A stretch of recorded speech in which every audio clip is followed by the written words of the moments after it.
संदर्भ में यहां आकर पूजन, उसके बाद मां अन्नपूर्णा का मंदिर का शिखर ध्वजारोहण किए हुए माननीय श्री रक्षा मंत्री जी को निवेदन प्रदान करें।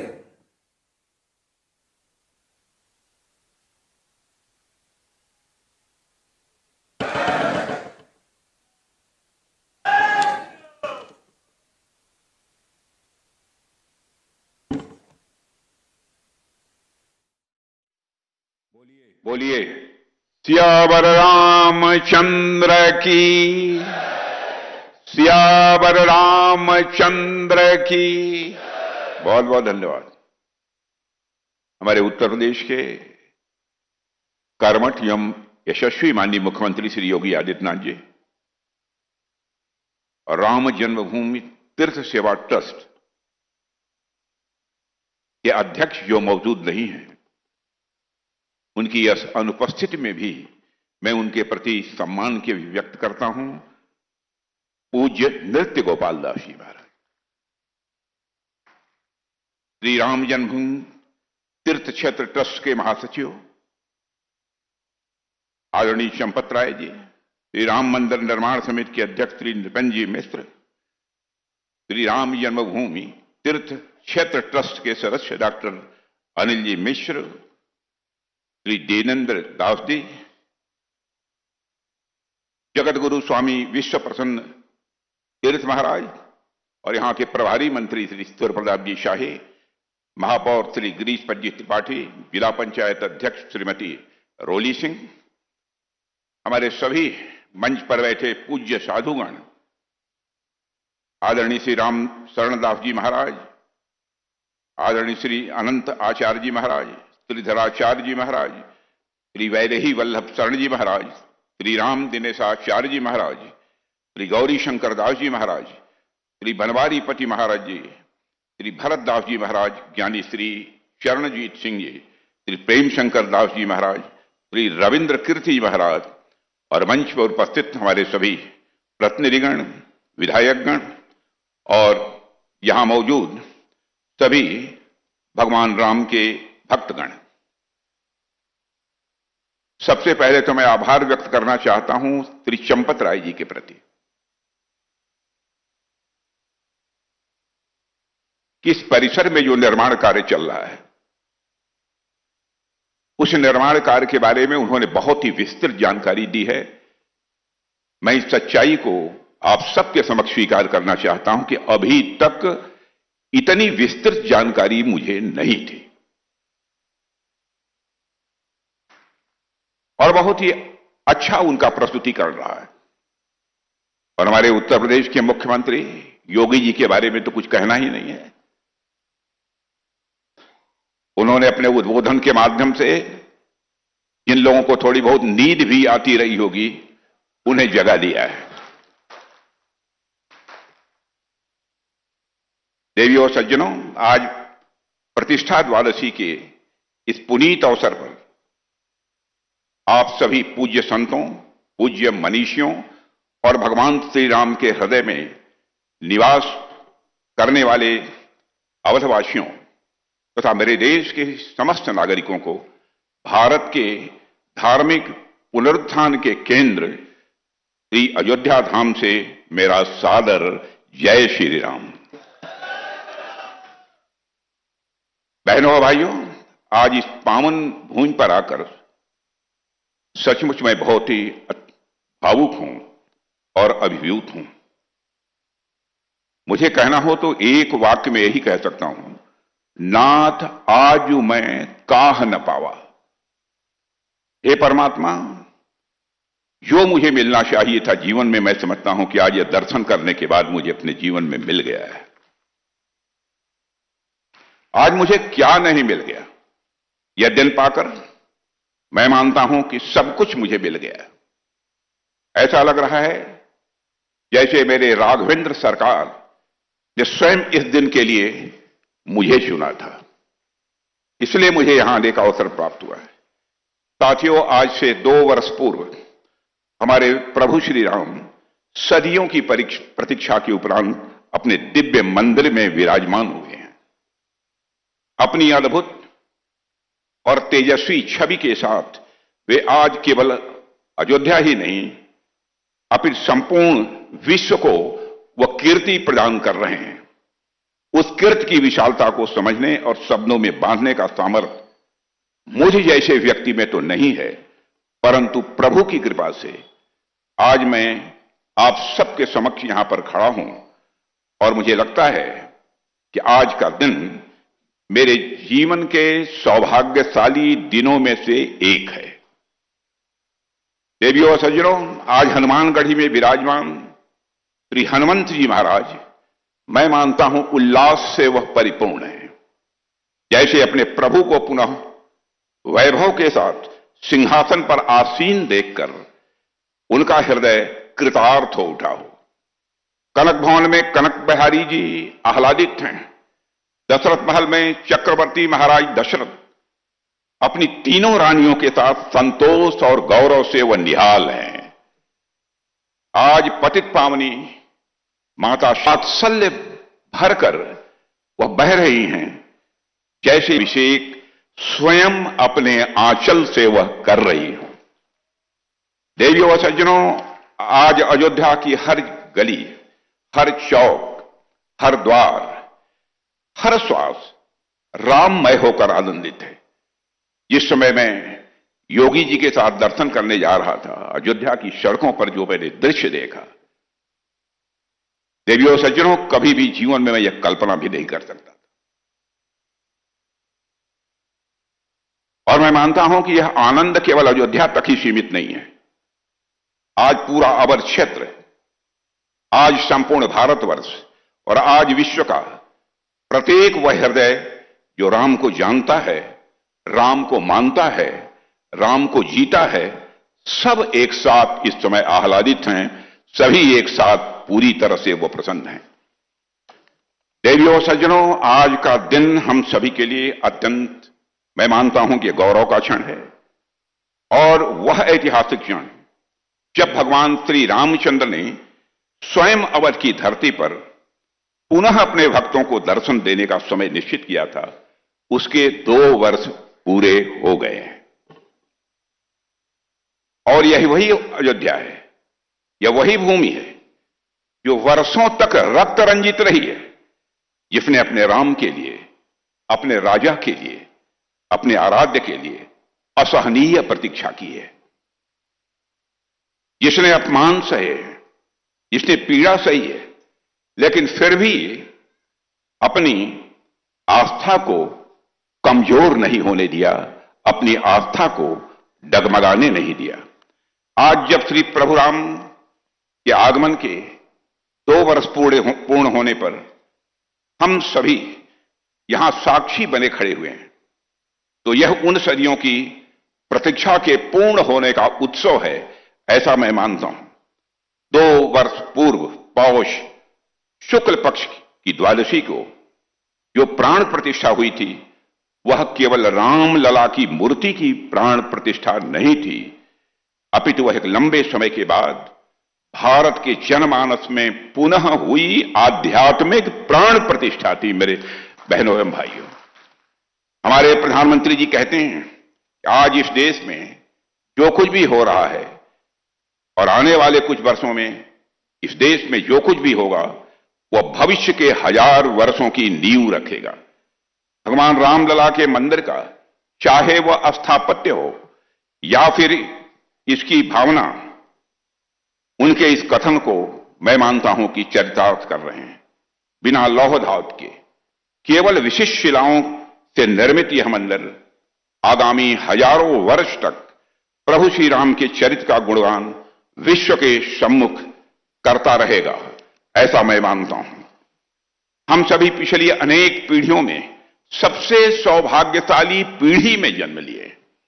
हम सभी पिछले अनेक पीढ़ियों में सबसे सौभाग्यशाली पीढ़ी में जन्मे हैं और यह हमारे पूर्व जन्मों का फल है कि हम यह दिव्य दृश्य प्रत्यक्ष अपनी आंखों से देख रहे हैं। इस दुनिया से जाते समय हम सबके लिए सबसे बड़ा संतोष का विषय होगा मेरे बहनों भाइयों कि हमने अयोध्या में अपने राम को 2 साल पहले आते हुए हमने देखा है। सैकड़ों वर्षों से अयोध्या अपने राम का इंतजार कर रही थी। न जाने कितनी आंखें अपने प्रभु का इंतजार करते हुए पथरा गई थी, लेकिन हमारी आंखों ने वह दृश्य देखा, हमारे बच्चों ने वह दृश्य देखा। भगवान राम के प्राण प्रतिष्ठा का वह दृश्य इतना सुंदर था कि हमारे आने वाली पीढ़ियां हमारी आंखों में झांक कर वह दृश्य देखेंगी और खुद को वह भाग्यशाली समझेंगी। देखने वालों की आंखों में झांक कर आने वाली पीढ़ियां देखेंगी भगवान राम को और वह अपने को भाग्यशाली समझेंगी। मैं कई बार सोचता हूं कि राम मंदिर का जो आंदोलन रहा है, उस आंदोलन के बारे में न जाने क्या क्या कहा गया, क्या क्या बातें प्रचारित की गई, जबकि मुझे ऐसा लगता है कि राम मंदिर आंदोलन दुनिया के सबसे ग्रैंड नैरेटिव में से एक है। मैं इसको ग्रैंड नैरेटिव इसलिए कह रहा हूं क्योंकि भूगोल, ज्योग्राफी और टाइम, भूगोल और समय दोनों के हिसाब से राम मंदिर आंदोलन दुनिया का सबसे बड़ा आंदोलन रहा है, सबसे बड़ा आंदोलन रहा है। भूगोल के हिसाब से यदि आप देखें तो Bharat, Pakistan, Afghanistan, Sri Lanka, Nepal, Indonesia, Vietnam, Thailand और ऐसे अनेक देश हैं जहां हिंदुओं के अलावा भी कई ऐसे समुदाय हैं जो भगवान राम को पूजते हैं, जो जन्मभूमि पर मंदिर बनते देखना चाहते थे। इतनी बड़ी ज्योग्राफी, इतना बड़ा भूगोल किसी एक आराध्य के लिए बहुत ही कम देखने को मिलता है। और ज्योग्राफी के अलावा टाइम के हिसाब से भी आप देख लीजिए, दुनिया के किसी भी हिस्से में किसी समुदाय ने अहिंसक तरीके से लगातार 500 वर्षों तक अपने ही आराध्य की जन्मभूमि पर उनके भव्य मंदिर का निर्माण का इंतजार शायद ही किसी ने किया हो।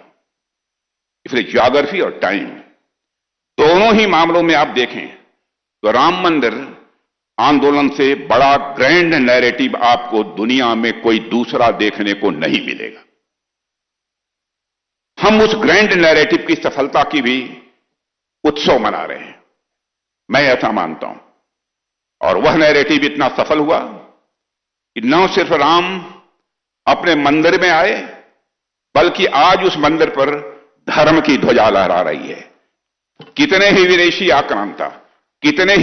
आक्रांता इस देश आए, सबने सनातन के इस केसरिया ध्वज को गिराने की चेष्टा हमेशा की, लेकिन अब राम मंदिर के शिखर पर जब यह केसरिया ध्वज देवियों और सज्जनों आज लहरा रहा है, तो इस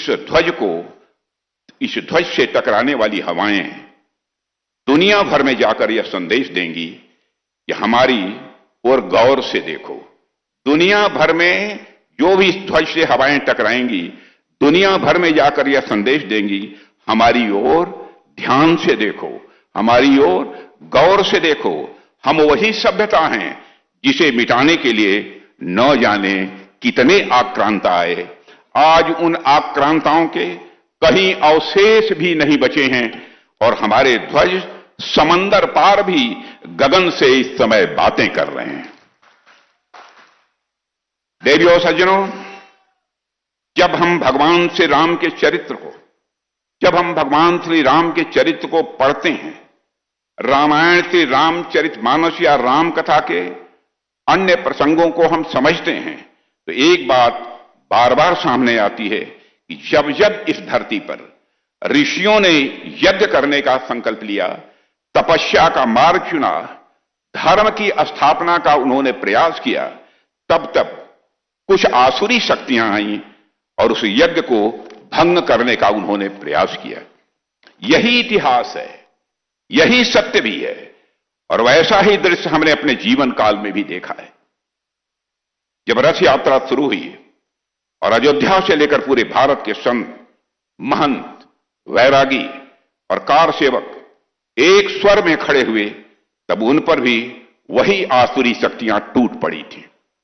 मैं खुद भी उन तमाम घटनाओं का साक्षी रहा हूं और मैं अपने को भाग्यशाली मानता हूं कि जिस समय ढांचा यहां गिरा था, उसके बाद पहला जो सत्याग्रह का आंदोलन प्रारंभ हुआ था, उसमें युवा मोर्चे का मैं राष्ट्रीय अध्यक्ष था। एक संत के साथ मुझे भी नेतृत्व करने का अवसर प्राप्त हुआ था। गोलियां चली थी उस समय, लाठियां बरसी, रास्ते रोके गए और प्रभु राम का नाम लेने वालों को अपराजित घोषित करने का भी उस समय प्रयास किया गया। राम का नाम लेने वालों को कारागार की चार दीवारियों के पीछे कर दिया गया। पर देवियों सज्जनों, हम सब ने प्रभु राम से ही सीखा है, समय सबका न्याय करता है। प्रभु राम से हम सबने सीखा है, समय सबका न्याय करता है। जिसने राम का साथ दिया, जिसने राम राज्य का साथ दिया, जिसने अयोध्या और अवध के विकास का साथ दिया, वह आज प्रभु की कृपा से निरंतर इस राष्ट्र की सेवा में लगा हुआ है। और जिन्होंने राम काज के मार्ग में अवरोध खड़े किए, जिन्होंने संतों, वैरागियों और नागा साधियों तक पर भी गोलियां चलवाई, जिन्होंने त्याग और तपस्या को कुचलने का काम किया, उनकी स्थिति भी आज दुनिया देख रही है। देवियों सज्जनों, कोई भी सामाजिक आंदोलन अचानक शून्य से जन्म नहीं लेता है। कोई भी सामाजिक आंदोलन शून्य से जन्म नहीं लेता है। वह समाज की चेतना से निकलता है, समाज के भीतर पलता है और समाज के बदलाव के अनुसार खुद को बदलते हुए आकार भी लेता है। और जब आंदोलन आगे बढ़ता है तो वह समाज की दिशा भी तय करता है। राम मंदिर निर्माण का आंदोलन भी एक ऐसा ही आंदोलन रहा है जिसने न केवल इतिहास को झकझोरा है, बल्कि वर्तमान को दिशा दी है और साथ ही भविष्य की नींव भी रखी है। बहनों भाइयों, यह संघर्ष कोई एक दिन का नहीं था। यह संघर्ष कोई एक दिन का नहीं था।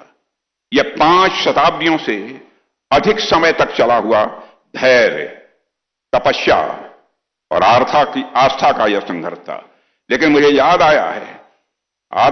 आता है कि जिस तीव्रता, जिस चेतना और जिस व्यापक जन जागरण के साथ यह आंदोलन 90 के दशक में सबके सामने आया, उसने पूरे राष्ट्र को ही पूरी तरह से आंदोलित कर दिया था।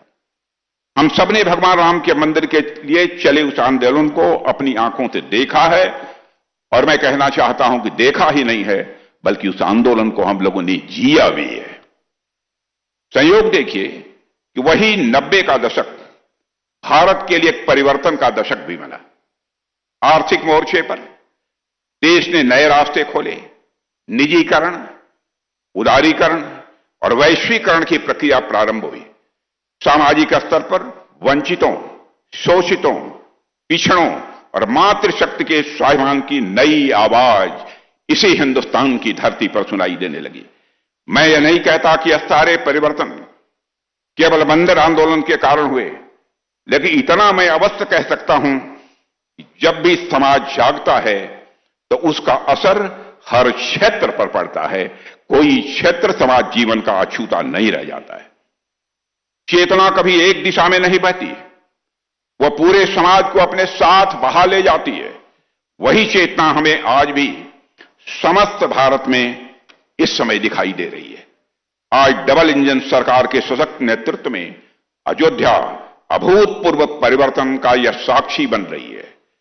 हमारे प्रधानमंत्री जी की दूरदर्शी सोच के अनुरूप आस्था, संस्कृति और इतिहास को संजोते हुए यहां विश्व स्तरीय आधारभूत संरचना का निर्माण हो रहा है। राम मंदिर निर्माण के बाद करोड़ों श्रद्धालुओं के आगमन ने अयोध्या को वैश्विक धार्मिक पर्यटन का केंद्र बना दिया है। सड़कों, आवास, हरित क्षेत्रों, हवाई अड्डे और रेलवे के विकास से अयोध्या एक आधुनिक, सुरक्षित और समृद्ध मॉडल शहर के रूप में इस समय हम सबके सामने खड़ा है। देवियों सज्जनों, यह विकास केवल मैं मानता हूं अयोध्या का विकास नहीं है, बल्कि समूचे भारत के गौरव का यह प्रतीक है। इसलिए मैं श्री हनुमान जी के प्रत्यक्ष कृपा पात्र उत्तर प्रदेश के यशस्वी मुख्यमंत्री श्री योगी आदित्यनाथ जी को भी इसके लिए मैं विशेष बधाई देना चाहता हूं।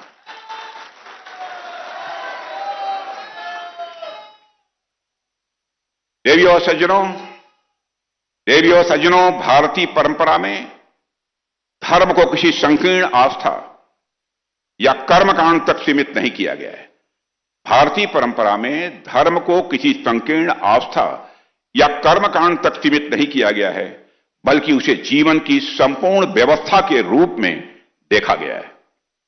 और जब धर्म को साकार रूप में देखना हो तो श्री राम का चरित्र अपने आप स्वाभाविक रूप से सामने आकर खड़ा हो जाता है।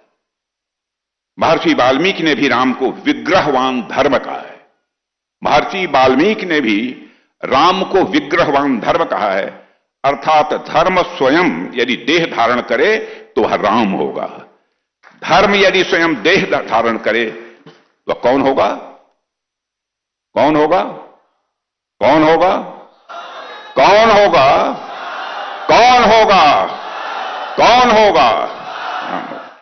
देवियों सज्जनों, कर्तव्य परायणता के कोई साक्षात स्वरूप हैं तो वह हैं हमारे राम।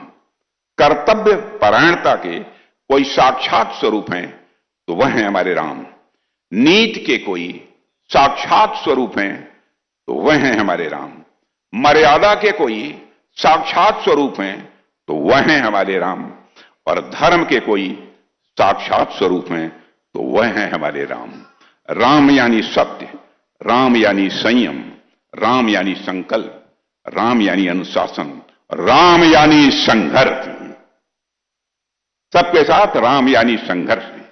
राम का जीवन किसी चमत्कार या अलौकिकता का प्रदर्शन नहीं है, बल्कि वह निरंतर कठिन परिस्थितियों में विवेकपूर्ण निर्णय लेने की, मैं मानता हूं, अपने में वह कथा है। वे धर्म के रक्षक ही नहीं है, बल्कि धर्म के अनुशीलक भी हैं। उनका धर्म स्थिर नहीं है, उनका धर्म परिस्थितियों के साथ प्रश्न करता है। उनका धर्म परिस्थितियों से प्रश्न करता है, स्वयं को कसौटी पर कसता है और फिर भी मूल्यों से विचलित वह नहीं होता है। ऐसा है हमारे राम का धर्म। राम की महानता इसी में है कि वे कभी अपने कर्तव्य को सरल नहीं बनाते, बल्कि स्वयं को कठोर बनाकर कर्तव्य का वह निर्वाह करते हैं। कहना मैं यह चाहता हूं, राम किसी कथा का विषय नहीं है, राम किसी ग्रंथ के अध्याय नहीं है। राम वह चेतना है जो मनुष्य को मनुष्य बनाए रखती है। राम वह चेतना है जो मनुष्य को मनुष्य बनाए रखती है। जहां निर्णय लेना कठिन हो जाता है, वहां राम आदर्श बनकर खड़े हो जाते हैं। जहां शक्ति उन्माद बनने लगती है, वहां राम मर्यादा बनकर खड़े हो जाते हैं। जहां अधिकारों की बात आती है, वहां राम कर्तव्य बनकर हम सबके सामने आ जाते हैं। ऐसे हैं हमारे राम। राम वहां है जहां मन स्वार्थ से ऊपर उठकर विवेक का हाथ थाम लेता है। राम वहां है जहां मन स्वार्थ से ऊपर उठकर विवेक का हाथ थाम लेता है। राम उस धर्म का स्वर है जो जीवन के हर संघर्ष में उतरता है। वन की धूल में राम है, राज सिंहासन की गरिमा में राम है, निषाद राज के आलिंगन में राम है, और सबरी की प्रतीक्षा में भी यदि कोई है तो हमारे और आपके राम है। जहां किसी ने आखिरी आशा छोड़ी नहीं, जहां किसी ने आखिरी आशा छोड़ी नहीं, वहां राम उपस्थित हैं। जहां किसी ने आखिरी आशा छोड़ी नहीं, वहां राम उपस्थित हैं। और जहां किसी ने अन्याय सहकर भी अधर्म नहीं चुना, वहीं राम जीवित हैं। देवियों सज्जनों, जब हम लोग भगवान राम की मर्यादा पर चर्चा कर रहे हैं, तो मैं उनकी मर्यादा का हम भारतीयों पर जो असर पड़ा है, उस पर भी मैं आपका ध्यान दिलाना चाहूंगा। मैं हमेशा कहता हूं कि राम हमारी चेतना में बसे हैं। वे हमारी चेतना में ऐसे रचे बसे हैं कि उनकी मर्यादा अब हमारी पहचान बन गई है। भगवान राम हमारे इतिहास के सबसे महान योद्धाओं में से एक थे, लेकिन उतने महान होने के बावजूद उन्होंने युद्ध में भी एक किस्म की मर्यादा सदैव रखी है। ऐसे थे हमारे राम। राम शत्रु से युद्ध करते हुए भी अपनी मर्यादा नहीं लांघते हैं। राम शत्रु से युद्ध करते हुए भी अपनी मर्यादा नहीं लांघते हैं। जब युद्ध भूमि में राम नागपाश जैसे दिव्यास्त्रों के प्रभाव में आते हैं तो वे उसे अस्वीकार नहीं करते, बल्कि उसकी शक्ति और नियमों को वह स्वीकार करते हैं। युद्ध के बीच में भी राम मर्यादा नहीं छोड़ते, और रावण जब निहत्था होता है, जब रावण निहत्था होता है तो हमारे राम युद्ध को स्थगित कर देते हैं। ऐसे हैं मर्यादा पुरुषोत्तम भगवान राम। राम जानते हैं कि मर्यादा टूटे, राम जानते हैं मर्यादा टूटे तो विजय भी पराजय बन जाती है। ऐसे हैं हमारे राम। देवी और सज्जनों, रक्षा मंत्री हूं इस देश का।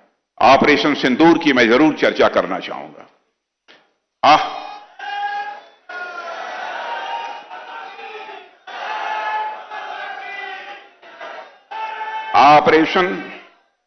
ऑपरेशन सिंदूर के दौरान भारत ने भी भगवान राम की इसी मर्यादा का पालन किया है।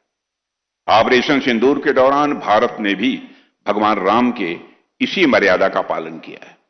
जैसे राम का लक्ष्य रावण का संहार नहीं बल्कि अधर्म का अंत था, हमारा भी वही लक्ष्य था कि हम आतंकियों और उनके आकाओं को सबक सिखाकर आएंगे, और हमने बहनों भाइयों बस यही किया।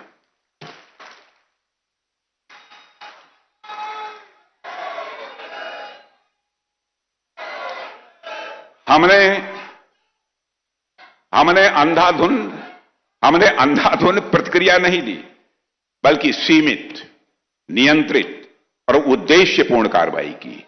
सीमित, नियंत्रित और उद्देश्यपूर्ण हमने कार्रवाई की। राम की मर्यादा हमें सिखाती है कि युद्ध में भी मूल्य जीवित रहने चाहिए। युद्ध में भी मूल्य जीवित रहने चाहिए। ऑपरेशन सिंदूर ने भी सिद्ध किया कि आधुनिक भारत राम की उस मर्यादा का सच्चा उत्तराधिकारी है।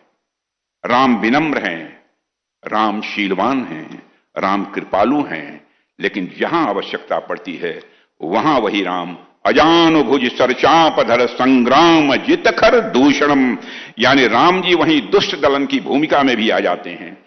ऑपरेशन सिंदूर के दौरान हमने भगवान राम की उसी प्रेरणा के तहत ही काम किया है। देवियों सज्जनों, इस भव्य मंदिर के प्रांगण में मुझे एक और बात स्मरण हो रही है। अयोध्या में आज माता शबरी मंदिर, निषाद राज मंदिर, सुग्रीव मंदिर, वाल्मीकि मंदिर जैसे अनेक मंदिर न केवल दिव्यता के बल्कि सर्व समावेशिता के एक प्रत्यक्ष उदाहरण के रूप में हमारे सम्मुख विद्यमान है। जो सामाजिक समरसता हम श्री राम जी के जीवन में देखते हैं, वही समरसता आज हमें श्री राम जी के मंदिर के प्रांगण में भी देखने को मिल रही है। मैं मंदिर निर्माण समिति जो हमारी है, राम जन्मभूमि जो तीर्थ क्षेत्र ट्रस्ट है, उन लोगों को इसके लिए मैं विशेष बधाई देना चाहता हूं, और उत्तर प्रदेश के योगी आदित्यनाथ जी को भी मैं विशेष रूप से बधाई देता हूं और इसके लिए उनकी प्रशंसा करता हूं। देवी और सज्जनों, इसके अलावा जहां भी प्रभु राम का जिक्र आता है वहां माता सीता का भी जिक्र स्वाभाविक रूप से आता ही है। आप लोग अवगत होंगे कि इस मंदिर के अतिरिक्त माता जानकी के जन्म स्थान सीतामढ़ी के पुनौरा धाम को भी भव्य बनाने के लिए हमारी सरकार लगातार प्रयासरत है, और प्रधानमंत्री जी ने इसकी घोषणा की थी बिहार में जाकर, और स्वयं बराबर इसके निर्माण कार्य के बारे में हमारे प्रधानमंत्री जी पूछताछ करते ही रहते हैं। वैसे तो मेरी इच्छा है सरस्वती मेरी जिह्वा पर कृपा करें और मैं ऐसे ही घंटों तक प्रभु के बारे में बखान करता रहूं, बोलता रहूं, लेकिन जैसा कि गोस्वामी तुलसीदास जी ने लिखा है, करण चहूं रघुपुत गुण गाहा, करण चहूं रघुपति गुण गाहा, लघु मति मोरी चरित अवगाहा। यानी मैं श्री रघुनाथ जी के गुणों का वर्णन तो करना चाहता हूं, लेकिन एक तरफ तो उनका चरित्र इतना अथक है, अथाह है, और दूसरी तरफ मैं अपनी लघुमति से उनका क्या ही वर्णन कर पाऊंगा। भाव इतने विशाल हैं कि वाणी उनका भार नहीं उठा पाएगी, पर यही तो राम की विशेषता है, पर यही तो राम की विशेषता है। हर बार लगता है कि इतना कुछ कह दिया उनके बारे में, और फिर लगता है कभी कुछ भी नहीं कहा। इसलिए आज और कुछ न कहते हुए मैं अपनी आंखों से इन दृश्यों को और अपने मस्तिष्क में इन स्मृतियों को संजो ले जाना चाहता हूं। और मैं आप सभी पूज्य संत जो मंच पर बैठे हुए उनकी उपस्थिति में ईश्वर से यह मैं प्रार्थना करता हूं, यावत चंद्र दिवाकर हो, यानी जब तक सृष्टि में सूर्य और चंद्र विराजमान रहें, युगों युगों तक इस मंदिर की धर्म ध्वजा यों ही लहराती रहे। मैं प्रभु श्री राम से प्रार्थना करता हूं, मैं प्रभु श्री राम से प्रार्थना करता हूं कि उनकी कृपा हम सब पर समान रूप से बरसे और वे सबका कल्याण करें, विश्व को वह शांति दें, मानवता को वह करुणा दें और समाज को मर्यादा का वह मार्ग दिखाएं। और इसी कामना के साथ आप सभी भक्तजनों और समस्त देशवासियों को इस दिव्य अवसर पर हृदय से नमन करते हुए मैं अपनी वाणी को विराम देता हूं। आप सबको बहुत बहुत धन्यवाद। बोलिए मर्यादा पुरुषोत्तम भगवान रामचंद्र की, सियावर रामचंद्र की, सियावर रामचंद्र की। बहुत बहुत धन्यवाद। धन्यवाद समर्पण के लिए न्यासी डॉक्टर अनिल मिश्रा जी से निवेदन करता हूं। जय श्री राम, जय श्री राम।